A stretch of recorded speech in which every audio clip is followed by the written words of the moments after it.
안녕하세요. 프리샤 산부인과입니다. 네, 오늘 사연은 닉네임 지긋지긋한 그녀님의 사연입니다. 안녕하세요. 저는 30대 직장인입니다. 사실 제 고민은 좀 민망할 수도 있는데요. 벌써 1년 넘게 만성 질염 때문에 너무 힘들어요.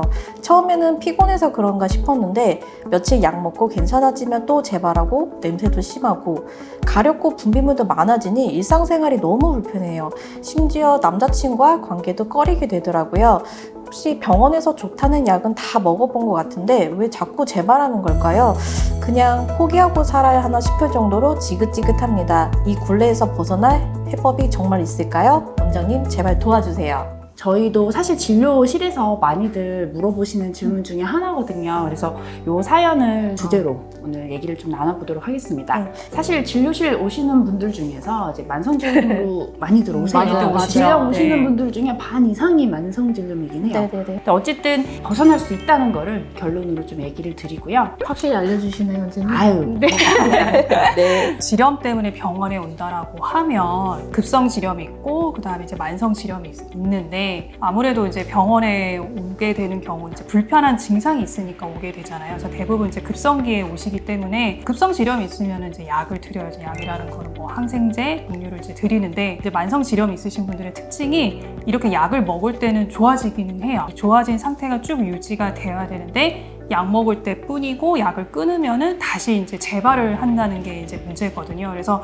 나중에는 어떤 경우가 생기냐면 약을 먹어도 그냥 그때뿐이고 아니면 심지어 별로 좋아지는지도 모르겠다 이런 분들도 계세요. 그래서 이제 이런 경우에 왜 그러냐면 너무 항생제를 좀 자주 먹게 되니까 그 항생제를 먹었다는 게 이제 틀렸다는 거는 아니고 사정상 어쩔 수 없이 자주 먹게 되면은 이제 거기에 대한 뭐 내성이 생긴다든지 뭐 이럴 것도 있기는 하지만 이게 결국에는 이제 질 안에 이제 정상적인 세균총, 그러니까 이제 원래는 질 유산균이 잘 이제 번식할 수 있는 환경이 돼야 되는데 그게 안 되니까 결국에는 이게 질염이 계속 재발을 하게 되는 거거든요. 그래서 우리가 이제 만성 질염이 있을 때 이제 치료를 한다고 했을 때 물론 급성기 증상을 이제 잘 치료하는 것도 중요하지만 그 이후에 질 내 환경도 잘 유지해 주는 게 중요하다 이렇게 말씀을 드립니다.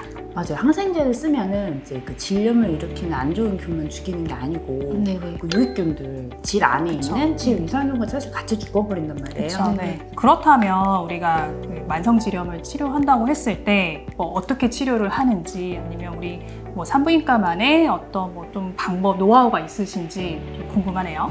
우리가 헤어지면 사귄 기간의 2배만큼의 시간이 있어야 상대방을 잊을 수 있다고 하잖아요. 그래서 이제 만성질염 좀 비슷한 것 같아요. 이제 만성질염으로 고생한 기간만큼 최소 그만큼은 공을 들여야 좋아지는 부분이 있어요. 네네. 그러니까 약 먹는 게 쉽기는 한 것 같아요. 그 약 먹는 치료는 어느 병원이나 똑같고, 근데 그 이후에 이제 관리 과정이 사실은 상당히 중요한데 그게 좀 길고 좀 지지부진하다고 느끼실 수 있기 때문에 이제 그런 게 좀 끊기면서 계속 반복되는 경향이 좀 있는 거거든요. 그래서 제일 중요한 거는 이제 균 제거하는 치료. 두 번째는 환경을 만드는 거예요. 그래서 질염이 다시 잘 안 생기게 할 수 있게 그 환경을 건강하게 만드는 치료가 상당히 중요합니다. 그런 거는 근데 사실 꾸준히 하는 게 되게 중요하거든요. 그래서 저희가 항상 만성질염 치료 환자분들은 상태를 보면서 이제 꾸준히 좀 치료를 끌고 가려고 하는 편이에요. 그래서 저희 병원 만성질염 프로그램을 따라오시면 좋아질 수 있다. 균 제거를 위해서는 이제 정밀 균 타겟 치료가 좀 필요해요. 어떤 균 때문에, 어떤 범인 때문에 질염이 자꾸 생기는지를 보고 치료를 하는 게 제일 중요할 것 같아요.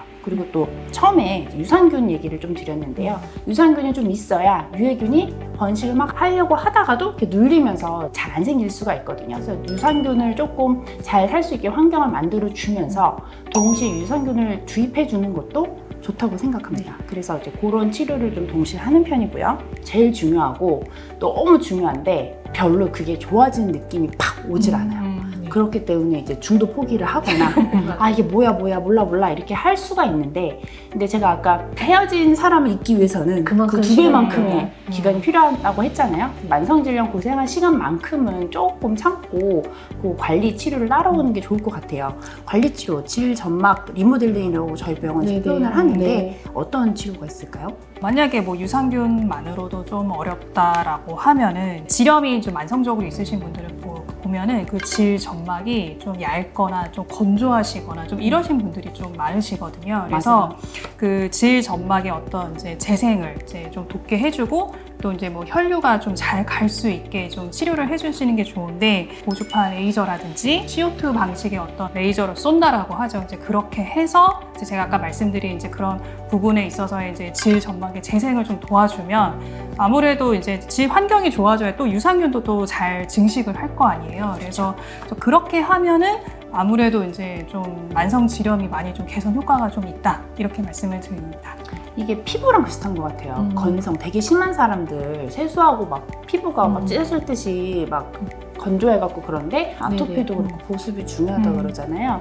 질염도 질 점막 자체의 건강이 되게 중요하긴 해요. 근데 그거는 바로 돌아오는 건 아니고 시간을 조금 써야 되고 질 점막이 얇으신 분들은 질염도 되게 잘 생기시기는 해요. 그리고 특별히 균이 없더라도 분비물도 좀 많이 나오는 경향이 있고요. 그래서 이런 차이점이나 이런 것들을 조금 긴밀하게 이렇게 보면서 상황을 보면서 이제 끌고 가시면은 만성 질염 치료 가능하십니다. 그리고 또 한 가지 방법이 질염 치료인데 저희가 이제 수액을 가끔 맞으시는 분들이 있잖아요. 그게 이제 질염이랑 어떤 좀 상관관계가 있는지 그게 조금 궁금합니다. 그러니까 결국에는 이제 질염이 잘 생기는 원인을 네. 이제 좀 봐야 되는데 물 여러 가지 원인이 있기는 하죠. 근데 그 중에 이제 생각보다 가장 많은 원인을 차지하는 게 이제 몸의 면역의 어떤 저하. 뭐 잠을 잘 못 잤다든지 맞아요. 아니면 극심한 스트레스를 뭐 최근에 받았다든지 아니면 뭐 몸이 아팠다든지 이런 경우에 질염이 되게 방광염이랑 네. 같이 제일 잘 생기거든요. 그래서 내가 몸의 컨디션이 좀 떨어진 것 같다라고 하면 저희가 앞서 말씀드린 그 치료와 병행을 해서 수액 치료 같이 하시면 좋죠. 이제 수액 중에서 여러 가지 수액이 있는데 그 중에 이제 면역력을 좀 향상시키는 데 도움이 되는 이제 수액, 혈관 주사를 맞으셔도 되고 아니면은 나는 이제 주사 맞는 게 이제 좀 싫다라고 하시면은 피부 쪽에 가볍게 맞을 수 있는 주사가 있거든요. 그런 식으로 해서 이제 수액 치료를 하시면은 훨씬 더 이제 그게 부스터 효과가 있기 때문에 더 좋다 이렇게 말씀을 드립니다. 만성 질염이 약간 좀 말하기도 좀 그렇고 근데 너무 불편하거든요. 네, 맞아요. 그렇죠. 그것 때문에 뭐 관계가 어려울 수도 있지만 관계만 하고 나면 또 악화되는 경우도 있고요. 그래서 아예 뭔가 생활 자체가 좀 잘 안 되시는 경우도 있고 하시는데 부끄러워 마시고 저희 병원에 오시면은 그 굴레 끊어드리도록 하겠습니다.